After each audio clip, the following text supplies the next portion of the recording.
this lecture, I am going to show you how we can import a 3D object into Design Modeler, and then we can convert this 3D object into a 2D object. So in order to do this, I am going to again press Ctrl N to start afresh, and I am going to press yes. And now what I am going to do is I am going to go to File, and here I have options to import. So I am going to import external geometry file. So once I selected import external geometry file, I need to browse to the file location. So I'm going to go to the desktop, and then I'm going to go to the Ansys course files, and I'm going to go to the Design Modeler, and I'm going to select this bracket STP, and I press open. And once I have selected the file, I'm going to just right click on this particular import file and going to generate it, so that what happens, whatever the features are there, it is going to be generated inside the Design Modeler.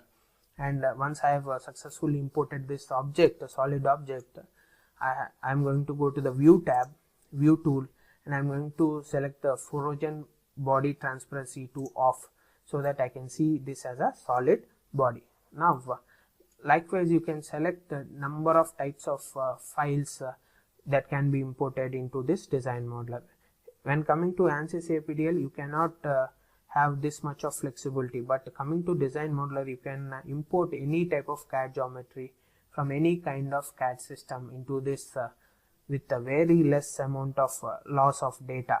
So once you have imported this one, now what I'm going to do is I'm going to go to the Tools option.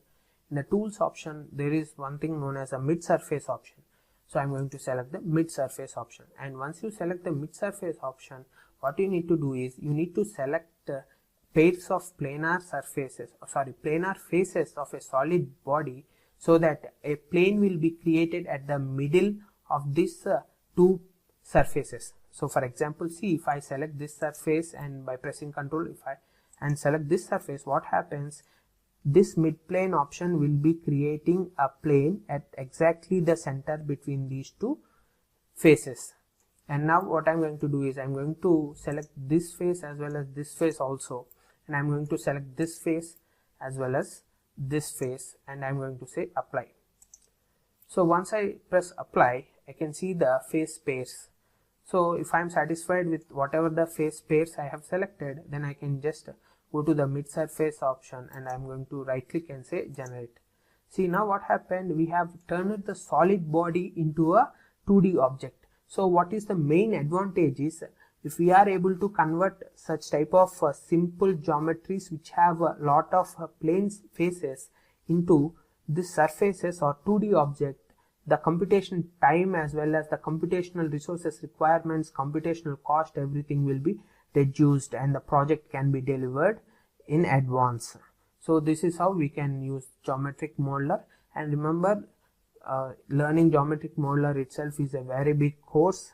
I cannot teach you every option that is present inside Design Modeler, but using these basic options, you can wonderfully perform lot of geometric operations that you will be needing right now. Then in the next section, I'm going to introduce you to the basics of static structural analysis, and then we are going to perform different simulations on 3D objects, 2D objects, as well as the 1D objects using Ansys workbench. Thank you.